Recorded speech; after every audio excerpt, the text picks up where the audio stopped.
I don't know about you, but I am super excited to open the cartoon version of Evil-Lyn. You do nothing! Tough, we're doing it anyway. Now here we are, here's Evil-Lyn in all her cartoon glory, and how I loved Evil-Lyn very much.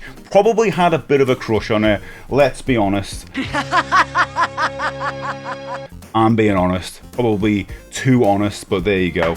This is a very cool figure. Look at that look. She hates you. She hates us. Just very, very cool. The reddest lipstick known to man. She looks ace. The one thing I will say, though, is that she is missing a cape. She really needs a cape to look like the original one, but I don't understand why she hasn't got it here. Because in the original episode, this is based on, because she's got the shaping staff here, she's definitely got a cape. I mean, she doesn't look like she's got it in the mini comic, although she actually has. So it's a bit odd that she hasn't got one. That's the first thing that comes to mind. Anyway, she's got like the scepter thing as well, and there's the mini comic there. And as you can see, we've got all of the branding for the cartoon version of this line, with the cartoon Grayskull here, and the Cartoon Collection sticker. And just look at the back here, we've got, it is from that episode, the shaping staff, because we've got the King Randor there, and King Randor, the imposter, who's who Beast Man is. It's a really funny episode, actually. It's very early on. Evil-Lyn! Beast Man! In the series, probably series 1. But anyway, because in the episode Evil-Lyn, it tends to be a magician, I think, in the court. And I think it's just to capture people. Anyway, there's Orko in the back. Now, this is the thing, is I always say this, if figures or characters, are presented in the back of the packaging for these things, that's a good indication that these characters will come out. Now, King Randor's there, Orko's there. I don't think they've been announced for the Cartoon Collection. It might be completely wrong by this, but I don't know if we're going to get some kind of Randor switching into Beast Man.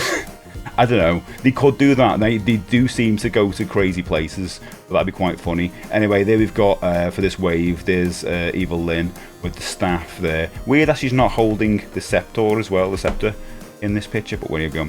Got Webster, Evil-Lyn, Clawful, and Spiker. So there are a few to open there. I don't know if I've got Webster yet. I'll have to check. Definitely got Clawful and Spiker to open at some point. But anyway, that artwork is great, and that is the reason why I keep these cards. Now I'm going to butcher this bubble, burst Evil-Lyn's bubble here. Stop him! By taking away this from the card as gracefully as I can. It's terrible, but here we go. Oh, this is actually coming off a lot easier. I'm not as bothered, as long as I don't rip the back. That bit's not as important, is it? Let's put that at the side a minute, and here's the card, which I'll put away in a second. Let's put our knife away just for a second. We'll use that for the cable ties in a minute. So, straight away, let's have a look at the instructions that you get with Evil-Lyn. This is just to note all of the articulation points, all the things you can swap out. Really cool. I keep that as well. And this is obviously the European version of our booklet.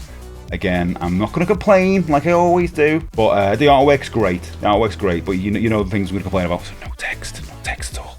How cool does Skeletor look there? Very, very cool. But there she is. There's Evil-Lyn in all her glory. Liking this. The artwork's slightly different to the others. The gawpy face on. Is that supposed to be He-Man or Adam? It looks Adamish there, but he looks a bit gawpy. Whatever, it looks cool. And so there's a Man-at-Arms. Ah, look. Skeletor's being turned into a fly. There he is. That's through the because He-Man's turned him into that with the shaping staff.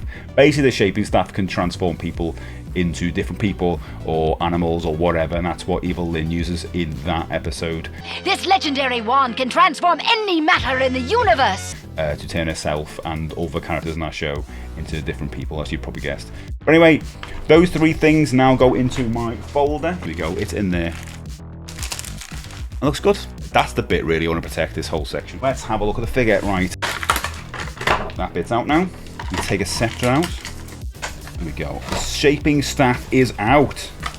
Legs. Leg 1 done. Leg 2 done. And there she is. I mean, she looks pretty good, doesn't she? Like, she looks a lot more yellow as she does in the cartoon, I guess. Like, a little more, like, ill-looking, I guess. Well, she does look like that. Maybe it's just like a saturation thing. I don't know.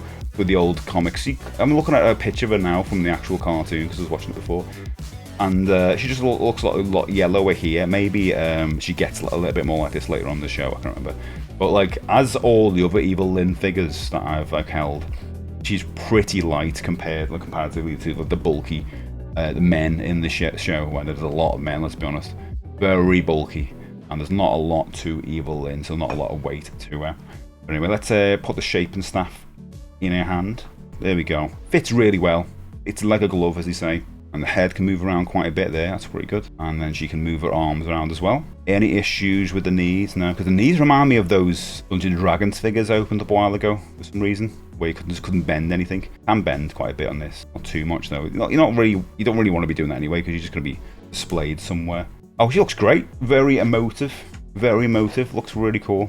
I don't know what it is. As soon as you get the accessories in the hand, or the hands, the figures just come alive and pop. It's just something about that. And I've got a lot of the old vintage figures, just in a really various states of condition. And this has made me realise, because I've always been like, oh, I don't really care about getting the accessories. But it makes me realise as soon as I put the new accessories in, it just makes the figure just stand out so much more than it was, and just, I don't know, just animate. I mean, which makes sense for this cartoon collection, because that's what it's all about. But wow, she looks great. Yeah, very happy with that. Anyway, I'll put her on a revolving stand so you can see all of the angles that you want to see.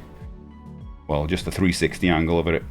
But yes, very impressed with this. I hate the way you have to have a label on the back somewhere, or on a leg somewhere. That's always, I don't know, I don't like seeing that detail. I like just kind of getting lost in the escapism of having a cartoon character, or just having a character, but whatever. Anyway, let me know, do you like this figure? Do you hate this figure? Could you see this figure in your collection? What are your thoughts on the cartoon line compared to the original Origins line? Hell, compared to the original 80s line, are you a fan or not? Let me know in the comments. I'm a big fan, but I'm all in, as I always say. So I'll see you next time in another video. Bye-bye.